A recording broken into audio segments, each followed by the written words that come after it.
great. So how's everyone doing today? Blowing out your eardrums. Oh my gosh. Okay, hold on, real quick. We gotta get the victory beverages out of the way because we got victory beverages all around. So, all right. Josh, you always do it. So you go first, and then we'll just rapid fire. There we go. Good. All right. Sorry, I was just telling them. Yeah, I was telling them off the air that I had to get that out of the way fast because, as we've discussed, most of my drinks I like in a bottle. So literally, I've had a glass like half filled with vodka, waiting to mix something into it, and I just keep sipping it all night, waiting for this to happen. So that might have also attributed to the screaming into the microphone. So. You don't need to be embarrassed, Mike. Yeah. I'm not embarrassed. At least not about the screaming. I am owning it. That's right. Yeah, lots to talk about, guys, obviously. But first, Kev, you haven't been No. There's no. I am not talking about anything about what just happened with the Hounds. Here, let's talk about this. Josh, Hey, there we go. Explain this picture to us that we now have on screen for those who are watching. Currently looking at a picture of us at the airport, Liz and I, holding the player's shield. A very smudgy player's shield. Very smudgy. This has been passed around the Steel Army at this point for a while. Everyone's taking pictures with it. We got group photos with it. How did it feel? I mean, the police were interested in what we were doing. They took photos of us. Oh, really? Yeah. The Fly Pittsburgh, like the airport, I don't know, media people came over and trying to get pictures, and they're like, "What's going on? Can you send us things, and we'll put it all over the website for the airport. We want to celebrate with you." And I'm like, "Sure, that's great." And because of some on the ground reporting from Jordan, our resident capo, who also works at KDKA, he made sure to get a lot of footage, and then he informed us. He's like, "Hey, I put it together a package. It's going to be on the news." So Nice. us meeting the team at the airport had a little segment. I have not got a chance to watch it yet, but it aired today, Monday. So that was pretty cool too. Parents have texted their kids, "I saw this on the news." Little photos of the segment, so that's nice. Was it heavy? No. It was actually pretty light. It's not a very hefty shield. You could have frisbeed it. Oh, I was gonna say, like, was there concern of denting it or No. like? No. Okay, not that light, but light. Okay, Yeah. all right. What is it, like metal? Yeah, it's metal, but it I don't know what type of metal it is, but it was definitely not Aluminum? heavy, and I don't think it was solid. No, I think if anything, it's like aluminum with a plating or just polished aluminum. Nice. But it's cool. Yeah. It's our first It's piece of ours. hardware. Yep. League hardware. Well, and isn't this the first year they've actually done that specifically? They've changed the USL? name recently. They have done the actual shield itself other years, at least I think 2018. The only reason I know is because we are looking for pictures in preparation of like we could win this, and like we're looking for photos. Searching USL player shield was not helping anything. But if you search like shield USL championship and that kind of stuff, like I was able to find some pictures of previous winners. So Very nice. I'm guessing Very what nice. like I'm out of the loop with this. I'm guessing it gets to like forever stay in a case at Highmark or something, right? Yeah, it's yeared. yeah, it has the year written on it. And what's really cool is now we have a reason to have a trophy case at Highmark because before this, Okay, besides all of the girls' trophies from I meant for the these- pros team. Yes. Still, I just the meant girls the have a pros. lot of trophies. They deserve a case too. I'm now just picturing like a giant wall-sized trophy case, and you just have this like sitting right in the middle. Just Prep. own it. Why Yep. not? Yeah. I mean, they Get could ready. get 3 this year alone. Yeah. So for those of you who have no idea what we're talking about, welcome to the show. But the Hounds obviously beat Tampa 2-0 this weekend, which meant that we finished the regular season with the most points out of any team across the entire league, not just the East, and therefore we get the Player Shield. In any other league in the world, that would be the championship. So, like, picture Man City last year pulling it off, with games to spare. We pulled it off with 1 game to spare. First piece of hardware in Hounds history for the pro team. Now we got a shot at still winning the cup because being the first place team, the entire playoffs run through Highmark for us. So as long as we're in the playoffs, we're playing at Highmark, including the championship game, which Yeah. incredible. Considering the season that we've had at Highmark this year, that is friggin' insane. So, oh man. And even before that, so the Eastern Conference champion, conference champion as far as in the playoffs. So if we win the East in the playoffs, we'll get a trophy as well. Which, that's something else I totally forgot about. Like when I was texting the guys after the game, all the players, I was like, thank you so much. This is great. Just pretty much gushing to all of them on Instagram. Were they like, who is this? new phone, who dis? Yeah.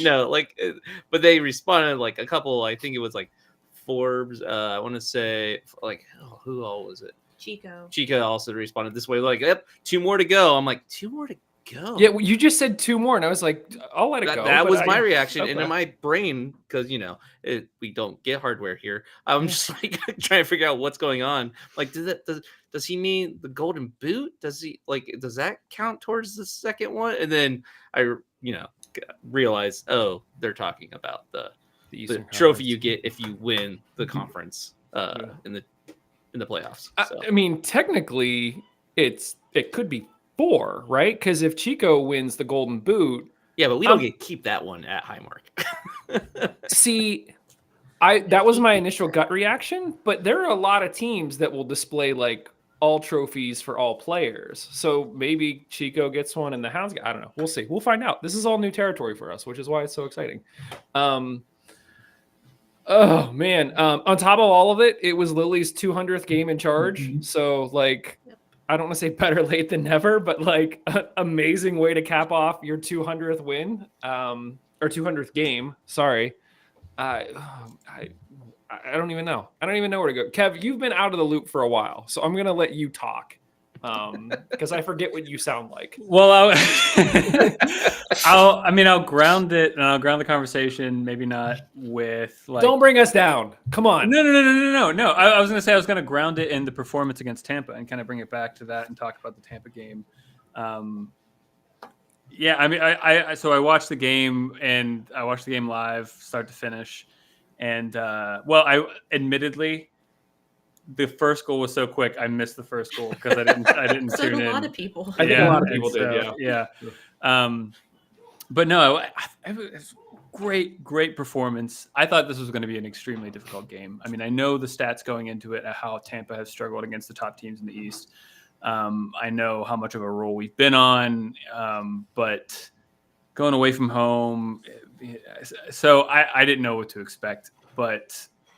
I thought Tampa played well. It's not that I don't think Tampa played bad. I thought we played a nearly perfect away game, capitalized on our chances, played incredible team defense, used our subs wisely. Everyone was at it. Everyone knew it was on the line. And yeah, I mean, I think the other thing is it also kind of felt like a playoff game. Like we were playing a top team at night. High stakes, right? And we showed up. I think it's one thing to grind out points over the course of the season and finish top of the East, but in pressure situations against really good opponents, when the chips are stacked against you, can you show character and team unity and come through with a result? And we did, and it wasn't a 1-0, it was 2-0, and it was just a really, really good performance. And it felt fitting to cap it off. I mean, look, I'd still be happy if we beat Hartford 7-0 away from home and got this, but going to Tampa, beating Tampa, second place team in the East 2-0 with that kind of performance, it felt right. Liz, you mentioned, that a lot of people missed that first goal. What was the reaction in Bulldog? Were there people that saw it while you guys were there, or was it just what just happened? Most of us saw it at Bulldog. We showed up. So because college hand egg is going on, we showed up early so that we could get seats. So most of the people were already there. I think the best part of that goal is directly before it, the announcers were like, there are two really good teams on the field. One of them's really good on the offense or one defense, Yeah. and the other one, the home team, is just really offensive. And boop, Yep. are you? Sure. Yeah. So yeah, most of Bulldog. I mean, we went wild. We lost it. It was, and I think that except for Josh, it settled a lot of nerves. Didn't settle any of Josh's nerves. And we were just people enjoyed watching and like seeing the play more for until we got that second goal. Yeah. Josh, I'm with you. I was like, that too early. That was too early of a goal. Like, I'm done. Yeah, like you start psyching yourself out. Like we should have scored that early. Like that's the worst thing we could have done is score right now. What were we thinking? It's like, no, shut up. A goal is good. Stop thinking like this. But in your head, you're just like, oh man, whoa, that was a mistake. Yeah. Not my end of the bar. We were Listen, happy. it was a great cross for Metu, who, former Tampa Bay Rowdy, seemed like he was showing up. Steve, you've spent a lot of time with Chico this season. The smile on his face after that went in, what were you thinking? Oh, thrilled for him, right? I mean, so that puts him tied with Rob Vincent for most overall goals in a season with 21, and puts him in second place for league goals with 20. And so, obviously, he's thrilled. When he came down the escalator, got to give him a big hug, and he gave me a big hug. And just, he was just, as all the guys were, but I was like, man, 20? And he just he lit up, right? And because I don't know that he really expected to hit 20 this season at the beginning of the season. Just fantastic. But I think even better was, the build up to that. And to the point of it happened so quick and so early, I was not fully settled sitting down. And so listening to the commentary, it's Forbes out wide. And it took me going back and rewatching to realize that it was Junior that assisted that, because the commentary was Forbes out wide to the back post, Dequa, right? And it was like, wait, Forbes got the assist too? And then I realized, no, he didn't. But it was just so fun to watch. And I did not have the oh no, now I'm nervous. I had the, you know what? Now Tampa Bay would have to score 3 goals to have a chance to take the Player Shield from us if we win next Saturday, right? And so at that point, I'm like, okay, I don't think Tampa Bay can score 3 goals against us. I don't know that they can score 2 goals against us. May they level this? Maybe they will. But so I was not nervous. I was just like, hey, this is great. We're up by a goal this early. They've got a fight that's going to open up space. We're going to be able to hold the ball up deep. I was just like, it's great. Yeah, I was excited for that goal. I don't want to make it sound like you weren't. But yeah, and but not settled. No. I still have my hat crumpled in my hand every once, just kind of peeking around it. I think at one point I had my glasses off, and the guy sitting next to me looked over it. It's like, why'd you take your glasses off? I'm like, I thought maybe if I couldn't see the screen very well, I would be less nervous. Range of emotions, that whole game. Yeah, top to bottom, just performance-wise, Kev, you mentioned sort of all the guys pitching in, and it was some of the players too that hadn't seen a ton of minutes recently. I thought Biasi was outstanding, and really the second goal came from a transition where we had taken a corner. He was one of the guys back, and we hadn't even fully rolled back yet. Tampa thought they were going to hit us on the counter, and he sort of threw just broke up the play and just knocked it forward. And it was enough that Ordonez, who hadn't recovered from the corner, was up there to just put it away. I think Steve, you made the comment that Bob was probably fuming that Ordonez hadn't recovered back from the corner quickly enough. Heck with the goal. He's mad at him because he didn't get back in time. But man, yeah. I don't even know. Going back to Dequa real quick. I was one of those people. I think you did a podcast. You hosted a podcast a month ago, maybe. And you asked the question, all right, does Dequa get to 20? And I was like, no way. And even after, I think it was after a game where Dequa maybe scored 2 goals. 2 or 3, yeah. Yeah, and I was like, no, he's not getting 20. There's like, I was going to bring that up. I couldn't Yeah. remember what it was. I'm like, I don't think anyone here thought we were getting to 20 goals. yeah, no. I don't know. Check the notes. I probably did. You were on. In the comment section. This is Yeah, this is it was great for probably reading in the there. comments. Yeah, that's true. Where I am relentless. Yeah. You poor people. Yeah, like I don't even know. This was one of those games where, and I know it's just the player shield, but there are moments in like I mean, Pittsburgh's. just the players. Well, How dare hold you. on, hold on. Listen, a few episodes ago, I said, "Would you prefer the player shield or the trophy?" And I said the player shield because I thought that it was more representative that over the course of the season we were the best team. So like I get it, but my point is that there are distinct moments in Pittsburgh sports history that I remember, and this for me ranks up there, kind of sorta with the first time the Pens won the cup in the Crosby era. I remember being on such a high, like going to sleep, that I like woke up the next morning still on a high, like still buzzing. And that happened again in this one. It was just like I was so amped up, just watching the game at home, that the next morning I woke up still buzzing, like checking my phone, what's going on, like wide awake. So yeah, this is insane. Well, and how about the possession? 28% possession for the Hounds. Screw Tampa. Yeah. That doesn't seem real. Like I looked at that graphic. I'm like, It felt like it during the game. Fake, right? I felt It didn't feel that bad. Oh, I felt every percentage of that possession that Tampa had the whole time, and it was good though. I mean, we held it together and really were able to perform. But yeah, I definitely was like, we don't have the ball that much at all. But I mean, what was that possession? It was Right? crap I mean, possession. Like it was mostly in their half, and it was nothing. Like I never felt like they were getting the front foot. I just Right.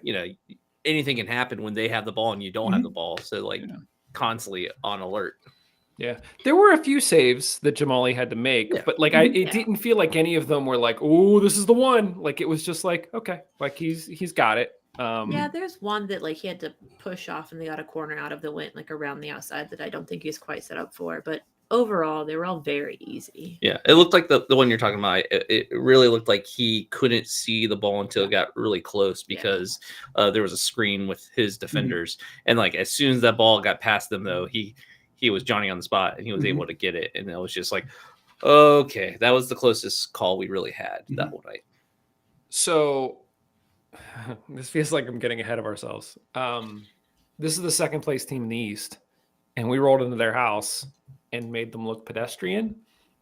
And maybe you don't, Steve, you don't agree with the phrase pedestrian? No. I think that so I knew you wouldn't. But Steve, this is the second best team in the East because this team reminds me a lot of teams that we've seen with the Hounds in the past that are really good at winning against teams that are not competitive.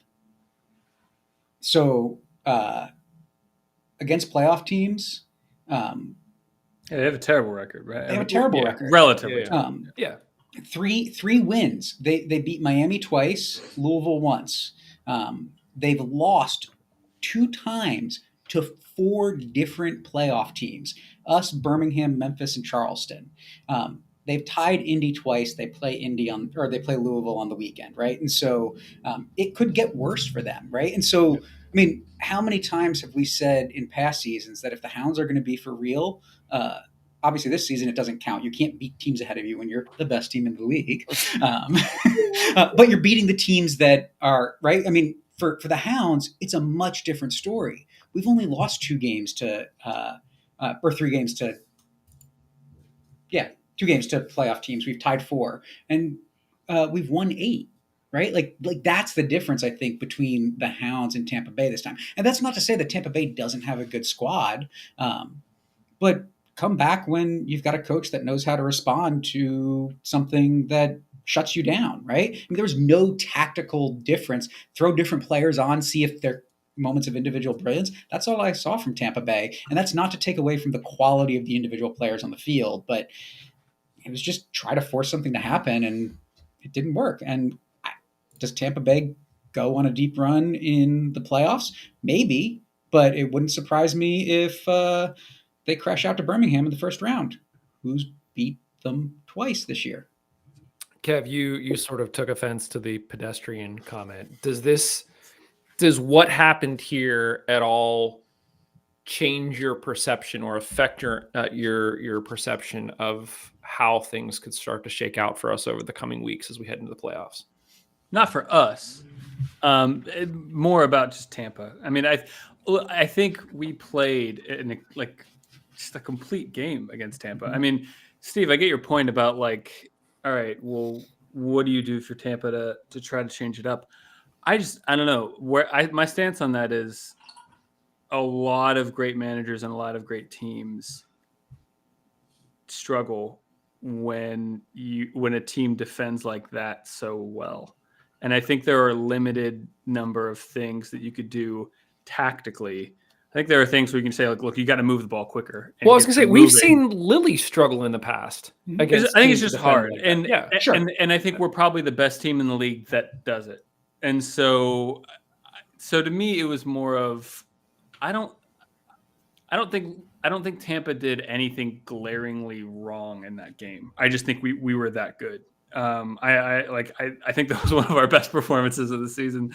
And but I mean, Steve, you pointed it out in detail about Tampa's track record against the playoff teams. I think it says more about Tampa than it says about us. I don't want to bait anything by saying anything too prematurely, but I'm very happy with our position, with our momentum, with how we look. So Tampa, I agree. I think Tampa, their playoff run can now look a little gray area. Yeah. But so Kevin, you said Tampa didn't do anything wrong, but I think I'm asking the question: did they do anything right? And I don't think they did anything right either. Right? Like they tried a lot of things, and it just. You're right. Against a better team, they didn't have the chance to make anything happen. And that's testament to how good this Hounds team is. And not just where I feel like in years past, there's been a strength to this Hounds team. I think the only knock on this Hounds team, but I don't think it's a knock, is that offensively, I think the Hounds have had slightly better offensive options over the years cumulatively. But I think this is the best defense we've ever seen. I think this is the best midfield we've ever seen, and that shows. I think the most promising thing to me was in years past, if we had been in this situation, I think that you would have seen not trepidation, but you wouldn't have seen the level of confidence in the guys that we saw on Saturday night. Like when we went up 1-0, you could see it on the guys' faces. Like, we're not changing our game plan. Like, we're going to take care of business. And, Ordonez getting the goal. There was no, like, bend but don't break. It was just like, you're not getting through us, period. Like, we're cleaning everything up. And so I think that level of confidence is what's very interesting. And hopefully is what we will continue to see through the playoffs, because we have seen cases in the past where you put this team under pressure, not this team in particular, but the Hounds under pressure, either, first round of the playoffs, second round, whatever it may be. It seems like every step where it's like, haven't been there before, and there'd be some nerves and you'd see mistakes. And it just feels like after the Open Cup, after now getting the Players Shield, this team is pretty battle tested. And sort of, I'd pick them over maybe some other veteran teams that, maybe just have some guys that have been there before. They may not have all the talent as we head into the playoffs, because they just feel like they're feeling themselves. And I agree, there's a different mentality. There's a different way they speak about each other as a team. When I was talking to Kenny at the airport, congratulations, all that stuff. He's like, we talked about it and we didn't want to leave this up to Detroit. He's like, we weren't letting that be a deciding factor. He's like, we decided to have this done. And it wasn't, it was never Kenny decided, or, it was very collective when he talked about how they prepared for the game. And I think that's, it's very different this year, just how mentally together the guys are with each other. Josh, how quickly did the whole like trip to the airport come together? Because I think I put a thing out on Twitter where I was like, it's a shame we can't celebrate with the team, and until a few weeks from now. And somebody from the Steel Army just posted the the time that the airplane arrived. Yeah. So like, what was all involved with that? Basically, it was even before the game was played. We knew that since we knew the opportunity was there, we had a conversation right away. It was like, if we win, do we meet them at the airport? And the answer was yes. Like, we're going to do it. But then it became even more so when we realized that they had the shield. Yeah. Because like we weren't sure how that was going to work. If like it makes sense they would give them the shield at Tampa, but like, will they? So when we saw the shield, it was like a resounding yes, let's go. And so we were making texts to front office people, trying to figure out what plane they were on, what the flight number was, figuring out when it was landing, and yeah, meeting him at the airport. So And Discord makes it so easy. yeah, lots of discussion on Discord. It wasn't just like a Twitter post, like a random Twitter post. It was Yeah. being discussed there, planning it. So yeah, I think we had around 20 people, so that was pretty cool. That's awesome. Yeah. I'll say I woke up Sunday morning because I had texted Mike Williams right away. I was like, going to the airport? What time are they getting in? He's like, yeah, we're organizing it. So he texts me back and I fall asleep. And after looking at his text, then I wake up in the morning and I'm like, wait, did he mean 2:05 in the morning? I was like, oh no. Oh my God. Yeah. We would have caused a lot less chaos had it been 2:05 in the morning. Yeah, it was a busy You airport. might have angered more people though. Well, that's true. They probably would have been not as chill as they were at 2 p.m. Meh. They got over it. Guys, any other thoughts about this game? I mean, obviously this feels like sort of an end of season celebration. It's not. We still have another game to play. We still have playoffs to play, but it's fantastic that we have our first piece of tangible hardware that the guys can get their hands on. To your point, Josh, I had no idea if the thing actually existed. Like, it could have been a metaphorical shield. And so even after the game was over on TV, it was just like, all right, well, I guess they got it. And then it was like rolled to like the ESPN, whatever, blah, blah, blah. Speaking of after the game, Tampa had fireworks. Yeah, it was fireworks night. It was fireworks night. They got fireworks to celebrate the Hounds getting the shield. It was really kind of There's a lot of good of them. pictures of like the players holding the shield with the fireworks going off behind them. It's like, that was nice of Tampa letting off fireworks for us winning the shield. That was It's like we stand won. up league. It's like we won the championship on their senior night. It's just like, oh man. And what I love about that is Tampa couldn't have won that shield. So it's not like they were like, oh, we're going to do it just in case, right? Like, there's no chance for that. So I'm sure it was like on the schedule fireworks night. Yeah. Although if it was on the schedule as fireworks night, from the like camera like angle that they were showing, the stands did not look that full.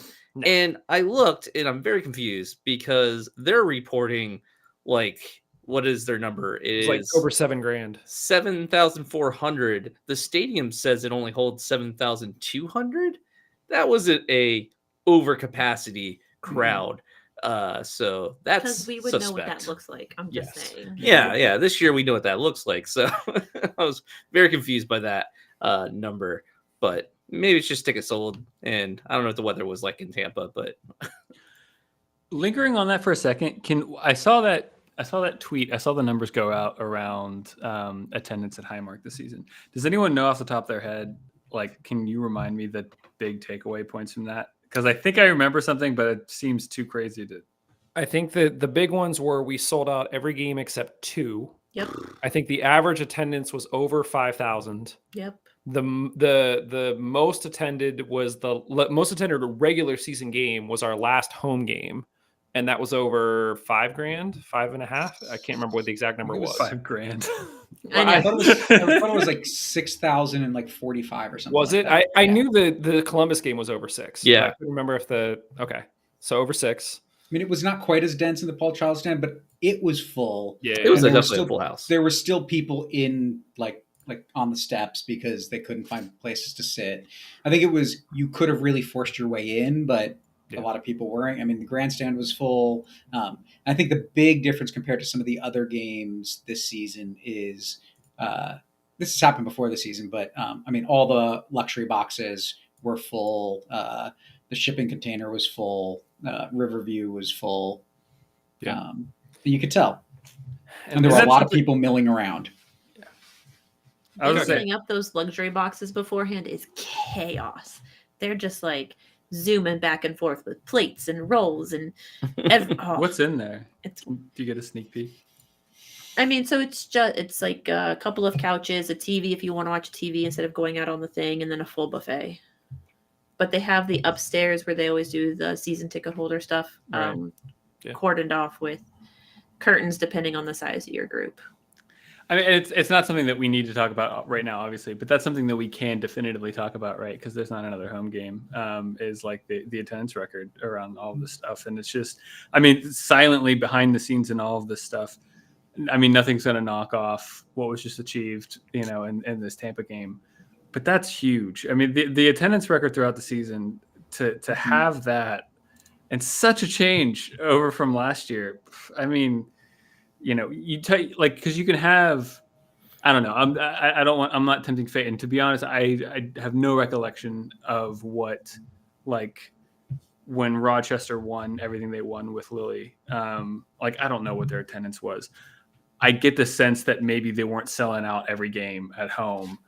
So you can have success on the field, right, with a great group of players and doing great things, and the club not moving in the same direction. I mean, this feels like you have kind of two things moving in the right direction, right, where everything off the field seems to be going in the right direction, especially at least in terms of attendance and interest in the club. And now you actually have hardware, and Yeah. a good. So it's just phenomenal. Well, and I think this year was a real test of that because we had the Summer of the Hounds. So June, July, and August, you had 3 of the 4 weekends were home games, 3 months in a row. It was exhausting, even for season ticket holders.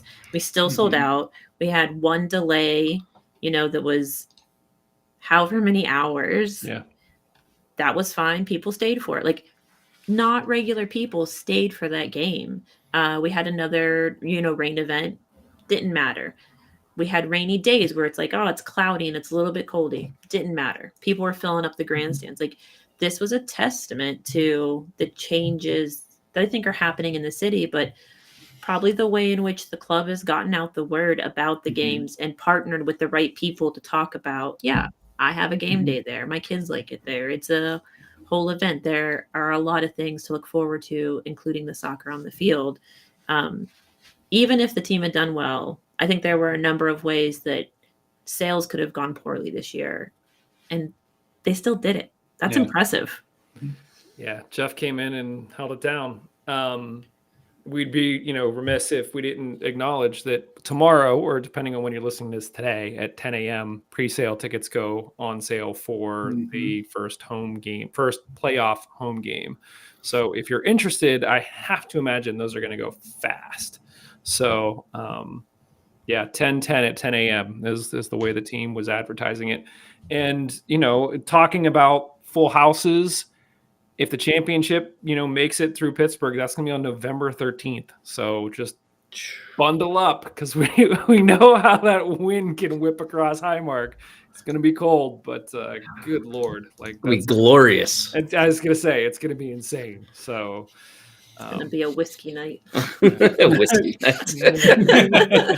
Sign me up. A little bit more about the game, I guess. More about around stuff surrounding games. So, like, afterwards, if you were on social media at all, especially on Instagram, seeing all the posts from the locker room, them getting the shield, so many great videos and photos.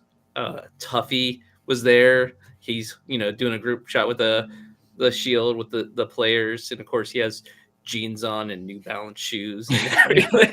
Just looking like he was like, I gotta mow the lawn after this, let's go.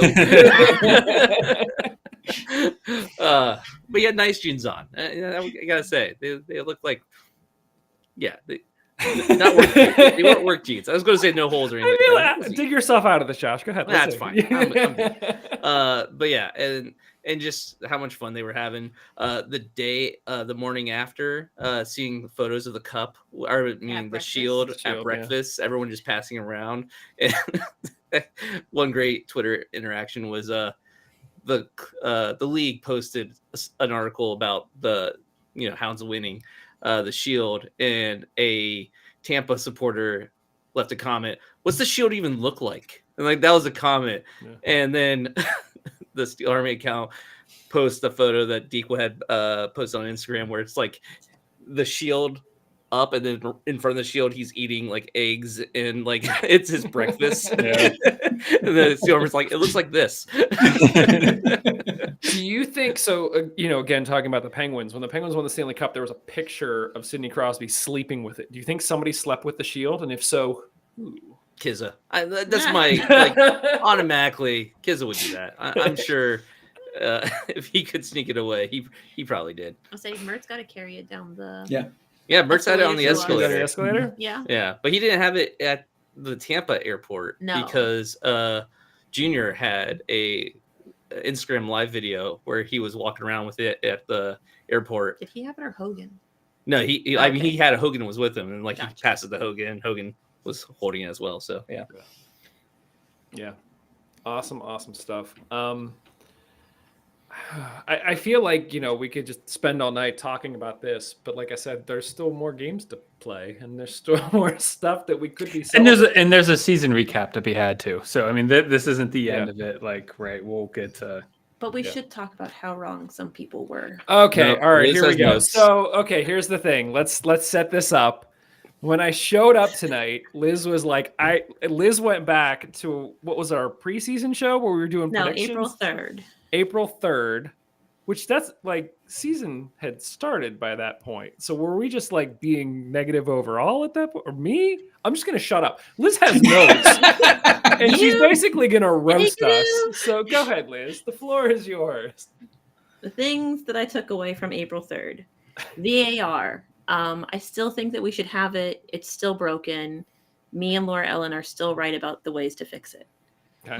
Fair. That's fair. Lily expects the players to be adaptable. That's something I said. I was right. They've had to be very adaptable this season. Me and Kevin were both right because the communication in the locker room are impeccable this season. It seemed very different then. Mm-hmm. We were very impressed. We thought it was going to be incredibly important. At that time, apparently, Lily had used the same formation 2 or 3 times in a row. And Josh is like, maybe this is what the season's like. Wrong. That's not what the Lily's season is ever like. That's not true. Josh and Kevin hated Dos Santos. You guys were mean. You were bad people. Human beings. And you were wrong. Josh, you also hated it too. So wrong. Did I hate it too, or did I make fun of Josh? Or did I make fun of Kevin for liking him so much? No. Yeah, I think that might have been. You were like, Kevin Dos Santos passes are almost as bad as his, and I was like, wow, ouch. Kevin was on like a '90s boy band crush on that too, and we just had to bring it down a notch. And just for some context here, April 3rd, we would have had a draw against Birmingham, a win against Memphis, a draw against Miami, and a draw against FC Tulsa. So it's not exactly like we were, Yeah, and then I think that next game where we lost to Colorado is when Mike went off the deep end. Do we talk about Lily out? Is this the time that I'm not saying I want Lily out, but maybe I can consider it. I think I only roasted you. That sounds nothing like me. In the chat, that you were wrong, and you guys freak out every year, and it would be fine. Yeah. So that's really the reason I joined tonight's show. I was right, and you were wrong. Roast us. Thanks. Appreciate it. Cheers, guys. Yeah. Thanks. I already drank all my stuff, so it's good. I'm not going to have this conversation now. We'll talk about it later. There's a topic in there to be had that we're just going to punt on for the end of the season, but that's fine. I just want you all to remember next year when you're freaking out, when there aren't enough players signed, or we get a bunch of draws in the beginning because we have a bunch of new players, that just take a deep breath. It's probably going to be okay. Again, we'll have the conversation later, but I think that there's going to be a lot of heartbroken individuals if we have turnover this season like we did in previous seasons. Oh, it's going to hurt. Yeah. Next season's going to hurt a lot. It's going to hurt. Because any player we lose, I'm going to feel a huge attachment to. Mm-hmm. And there's a lot of guys who are out of contract after this year. So, but let's stop. We're Trust the good. process. That's what I said. Yes. Shut up, Kevin. Anyway. Hey, one thing I was right about is if we look at our pick'em scores, I think I was the only one to pick a 2-0 win. So I am now out of reach. Well, we still have playoff games, but 35 points. But right behind me is Michael Finn with 29. Keaton has 27. Laura Ellen at 25. Devin at 24. And Kev at 22. So as we've been saying all season, right now, Michael Finn, if you keep winning or you keep picking up points, basically 2 season tickets next season for the Steel Army section could be yours. We're going to keep going all through. Basically, as long as the Hounds are playing, we're going to keep playing. So this is going to go through the playoffs, hopefully all the way to the championship. But yeah, guys, looking at the standings right quick. Jeez, look at that. Look at those green W's. Look at them W's, yeah, and the Z, meaning we locked it up. We're obviously at the top with 66 points. The closest that anybody could get to us would be 63 with Tampa, and at that point we could have 69. So, we could still be 6 points ahead. Just looking down the table, every other position is locked up except for the 8th and 9th spot, 8th being the last playoff spot, which becomes very interesting this weekend. Miami currently sits in 8th with 41 points, and Detroit sits in 9th with 40 points. So if Detroit has any hope of making the playoffs, they kind of have to beat us on Saturday. Now, the interesting thing is that we play Detroit at 4 p.m., and Miami plays Sacramento, of all teams, later that evening. I think it's at 10 p.m. So Miami's going to have, or Detroit's going to have no idea what's happening in the Miami game. So they can't just be like, oh, well, we'll see. Nope. They got to come out and play us, which I think could pose at least a conversation about how we go about approaching that game. But if the playoffs started right now, we'd basically be playing Miami in the first round at Highmark Stadium. Which I would take that. And if, somehow Detroit is able to squeak their way in, we could have back-to-back weeks of Detroit, which could also be interesting. Not terrible from a rival standpoint. But, Tulsa, Loudoun, Hartford are all officially out. Everybody else is in except for Miami and Detroit, and that will be decided this weekend. It's kind of, you got to expect Miami is going to lose against Sacramento. It's at Sacramento. Yeah, they've won the last 4 games though. So yeah, but Sacramento's top of the West, and but they also have nothing to play for at this point. They obviously Sacramento wants to win, but they are securely in first place in the West, I guess. But yeah, I just think, especially since it's at home, so it's technically your last home game of the season. Yeah, crowd pleasing, that kind of stuff. I would expect them to take that game seriously enough to be middling Miami, not handedly, but kind of handedly, yes. So Detroit is definitely, playing for their postseason against Pittsburgh, and should feel pretty confident that if they win that game, they're probably going to make it in. Do we know? I know that we had people chiming in during the last show, and thank you for that, everybody who sort of adds in comments. And there was a long discussion on Twitter about tiebreakers, and there was an article written by the championship about how, in theory, the team that didn't finish in first place in the East could still end up winning the Shield, which we just burned that all down by just beating Tampa, which was great. But in the case of, say, that Detroit actually draws with us and Miami loses, then they're both on 41 points. Mm-hmm. Is the first tiebreaker goal differential? In which case, head-to-head. It's head-to-head. Detroit takes that. So there's a chance that if we draw with Miami or Detroit, that Detroit then makes it into the playoffs, assuming Miami loses, which that could be interesting. So we could have back-to-back weeks of Detroit, assuming they get a draw. But guys, any other thoughts just about the standings or pick 'em or anything like that before we actually spend just a little bit of time talking about the Detroit game? It's really nice not to have to worry about it. You know what I mean? Like going into this last game, I look at the table and I'm just like, oh yeah, it's interesting. I guess Detroit's interesting. Yeah. It does make my caring about this Detroit game really hard. I would be okay with Bob being like, let's give other people a chance. Let's try to, work this out. You also want to keep guys fit though, and you also want to keep morale up. So a winning that game is still pretty important. I feel like just to have that momentum going into the postseason, but it isn't as dire. Yeah, so get 3 goals and then rotate. There you So go. 3 goals in the first 20 minutes is all I'm asking for. And then you can rotate and have some fun, and let's test out some new formations. It'd be fine. I'm going to take some notes and be like, on October 9th, Liz said, just get 3 goals in the first 10 minutes and we'll come back. Hey, it's better than Lily out. No, Nobody it's said that, Liz. Nobody said that. Oh, I'm bringing recordings. Throw away the notepad. Just gonna be hitting play next time. Well, I mean, listen, that does bring up a really good point. Now that we're talking about not Lily, now that we're talking about sort of the scenarios and how there's really nothing at stake for the Hounds. Kev, I don't see Lily taking his foot off the pedal. The absolute best case scenario in this game is that nobody comes out injured, and so like, how do you think he approaches that?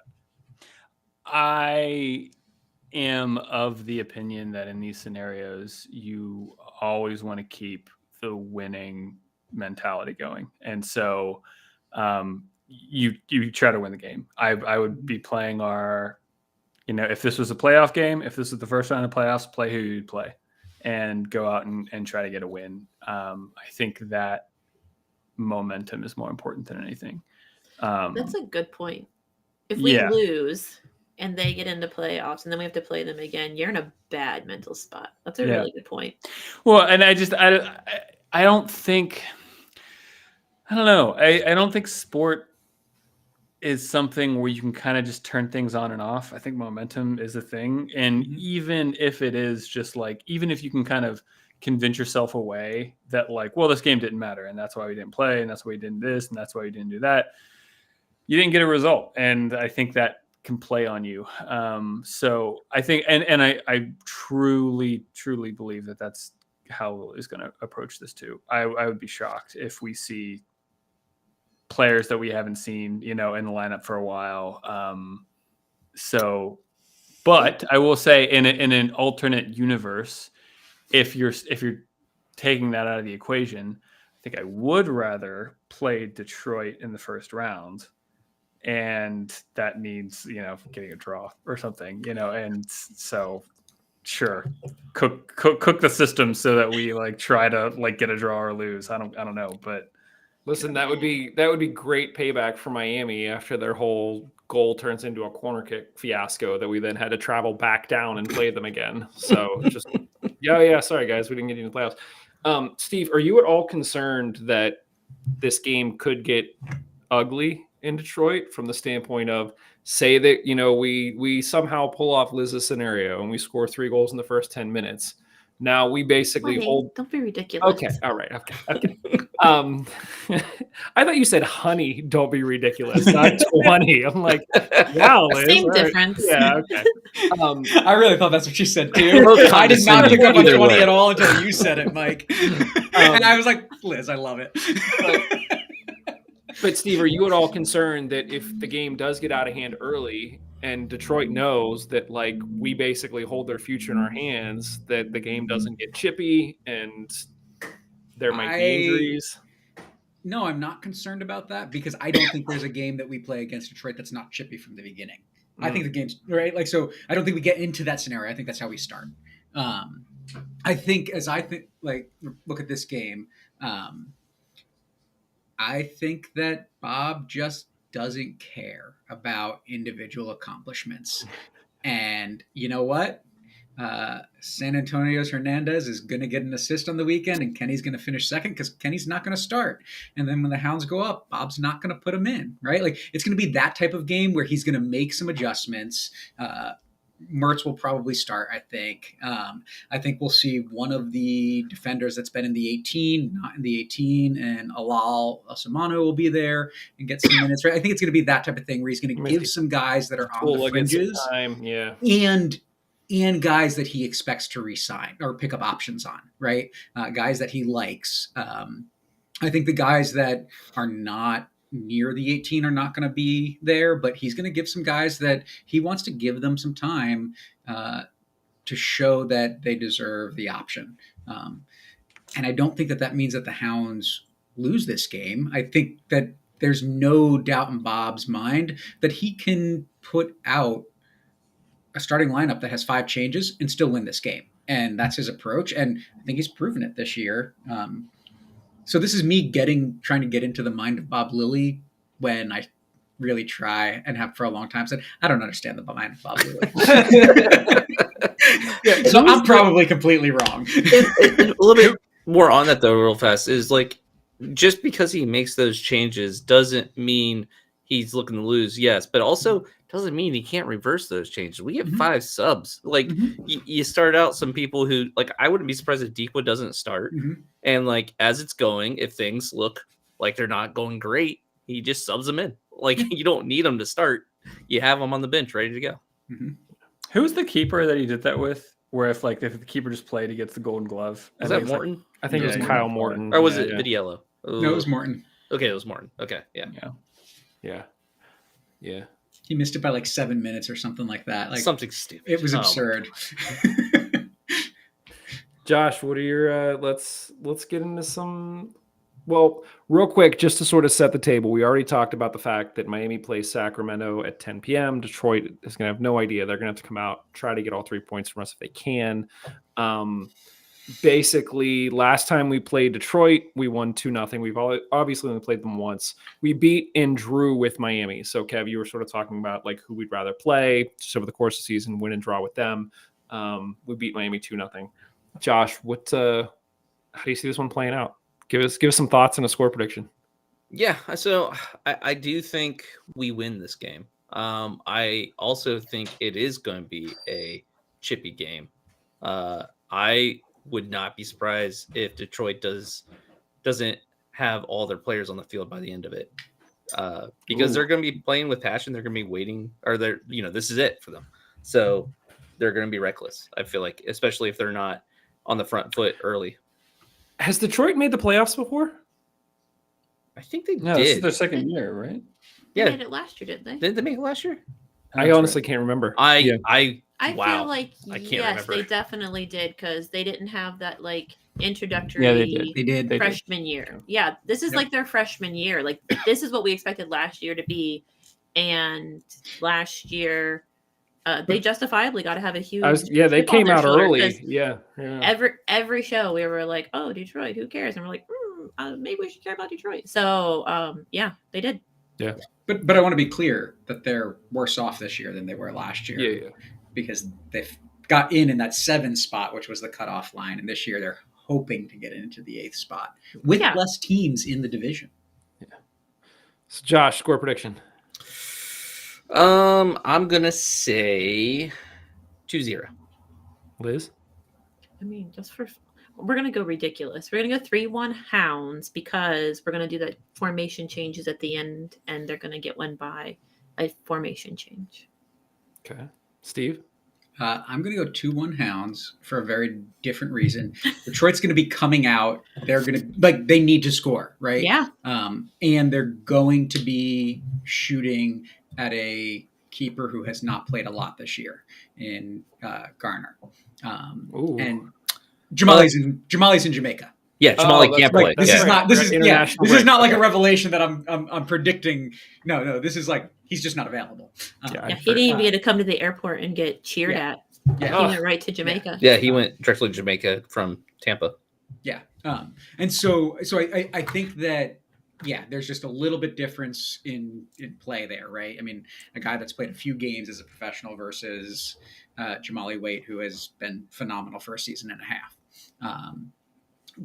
But Detroit also needs to score, right? They're going to do everything that they can, similar to what we saw with the second goal, right? In Tampa, that Tampa's rushing to the other side of the field to try to get open, and we get the ball back, and hey, there you go. There's goal number 2. I think that those are the ways that the Hounds are going to score. They're going to exploit that space, and I don't care who's not in the starting lineup. We've got 15 different players that have scored this year. We've got goals that can come from anywhere. Yeah. Yeah, but I'm kind of concerned about the refs now. If we have refs like we did in Tulsa, that was a brutal game that could have ended there could have been an injury. We were very lucky. He let a lot of stuff go. If we have that in Detroit, like As it's going opposed to to be the rough. ref we had on Saturday that was blowing his whistle at every little bit of contact. He did not want that game getting out of hand. Yeah, I mean, it's luckily we've talked about the refs, of course, because we always do. But I don't think there's been a lot of times where I think the refs have put, people in danger. Kev? But it has happened. I don't know. I actually think 1-1. I think it's for the reasons of what's at stake. I think I don't want there to be. I think there's a chance there's a little bit of a hangover for us achieving what we've achieved. And yeah, I mean, this is Detroit's season on the line. Defensively, Detroit's, I don't know, okay. I mean, they've let up about the same number of goals that Tampa has over the course of the season. Now they just can't score.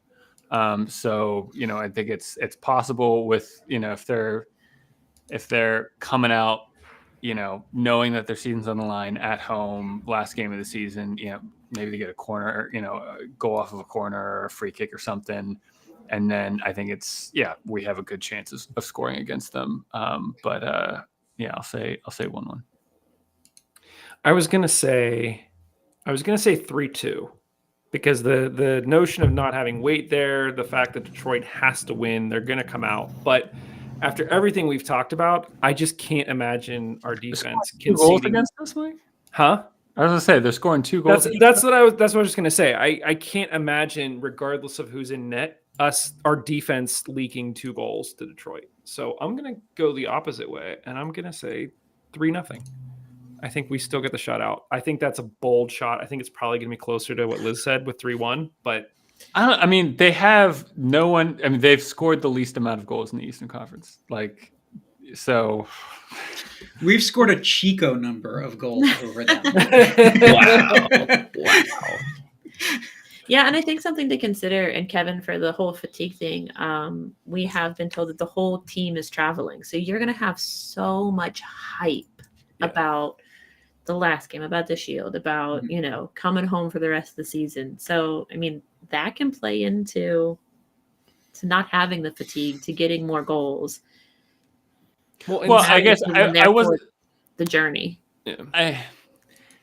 What do you mean, like that as a point, as if to say, like, that will focus them and make them like ready for this game? Or because my point around it wasn't necessarily like physical fatigue. I think it's more of like an emotional fatigue. No, that's what I mean. Like if you're all on the bus together and you're having those conversations, you get the whole locker room experience. You don't have to be like, oh, I miss my best friend. Oh, Right. we miss our best DJ. Do you know what I mean? Like that trip up there, because it's going to be a bus trip. So it's going to be an atmosphere on that bus.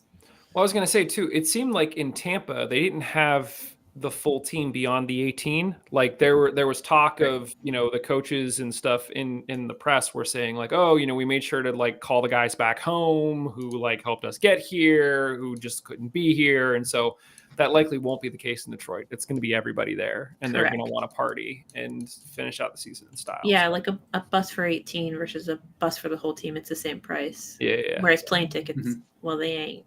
Yeah. Yeah. Well, that's what we think. Let us know what you think. Obviously, quickly amending that too. Detroit have scored the least goals across the entire USL. They've scored 30 goals this season, and no one, I would say, even came close to that. Loudon scored 35. And that's a case too, where even if we put in like our air quotes non-starters on defense, I like still have full faith in those guys. So like I'm not sweating it too much. I don't know. I still think I think it's more likely than not that he actually plays like full strength. But yeah, it could be. I agree. It's Lily. we this is a bit of a rabbit hole, but we were joking about where the shield ended up because what Jesse took it home, or it was in Jesse's car. Like they let him like take it from the airport. He didn't Right. take it home. He took it back to the stadium. Stadium. He was Okay. working. So It was in his car. And so there was like some jokes floating around our little Slack channel where it was just like, imagine that Jesse takes it home and all of a sudden Dequa shows up at the door and is like, hey, where's the shield? And Jesse's like, what do you mean? And Dequa's just smiling going, where's the shield? And then you see like Kenny and like two other guys round the corner as they like push their way in. And there was talk of like, the defense is in the van. And originally I was like, they're probably talking to Lily on the phone. And I was like, no, Lily's driving that van. Like he's not one to sit it out and be at home on the phone. Bob's yelling at somebody to go to the back door. That's right. Go around the side. Get down that wing. He's parked the car standing in the driveway, yelling at them and telling them where the shield is and to go get it. So yeah. Luke just put in the chat that Detroit should give us a guard of honor when we come out onto the pitch. Listen, I think those things are stupid. Like if they actually do that, kudos to them. But I don't think they will. I don't think there's any worry about that happening. Yeah. But yeah, I like when you're with the one being clapped. I don't think it's stupid. I think it's great. well, yeah, if you're us, but like the whole thing feels weird. So. Michael, we are USL royalty. They, Oh, bringing that back. Nice. The light of callbacks. Yeah. We'll see. We got lots. Wait, what was called back? He doesn't even realize. You don't even realize you did it. That's funny. No. Oh no. We had a whole episode still where was we good talked job. about this notion of USL royalty and like if we would consider the Hounds to be USL royalty. You guys You're actually like, no. listen to this. This is impressive. All right, cool. This Real is quick. recorded? Yeah. Real quick, Kev, what was the highlight in Tuscany since you were gone for 3 weeks? We got to tell the people where you were. Yeah, I mean, so very, very quick. 3-year delayed honeymoon. Riley and I went on a nice long trip to Italy, mainly hung out in Tuscany. Yeah, I mean, just really, really nice. I mean, Florence, really cool city, great food, really nice people. We'll definitely go back. Crazy cool architecture, and yeah, it was really fun. Good thing you weren't in France. They had a bed bug outbreak. Yeah. Well, I know we flew through Paris and we were like, really gonna. Well, and then towards the end of our trip was when the headlines started popping up of whether or not the government was going to shut down, and if that happens, TSA stop working or whatever. We were like, we're going to be stranded in like Paris, like with all the bed bugs. Like this is not good, but it all worked out. So Good. Yeah, for those of you who think like, oh, you and Kevin are brothers, you talk all the time. I only talk to him on this show. So Pretty much. literally, I knew he got back, and I knew they had a good time. Like I Riley knew sent he wasn't pictures. live. That's but, enough. like, yeah, he's here. So okay, cool. Good. yeah, All right, well, I think that does it for this one. Thank you, everybody, for joining us. We will obviously have a show next week to talk about the Detroit game and really gear up for that first round of the playoffs, which home, hopefully. And yeah, man, buckle up because this could be quite the finish to the season that we've already had. That said, that we said has been a crazy season. So I will say, like, obviously, I want more. Everyone wants more, but already this has been like this season of a okay. lifetime. I thought you were gonna just land the plane and make it a downer. Like we're No. okay, good. Already the best season. It only gets better from here. Let's go. There you go. That's how you do it, Josh. All right. Thanks, everybody. We will talk to you very, very soon. Cheers. Bye. Later. See ya.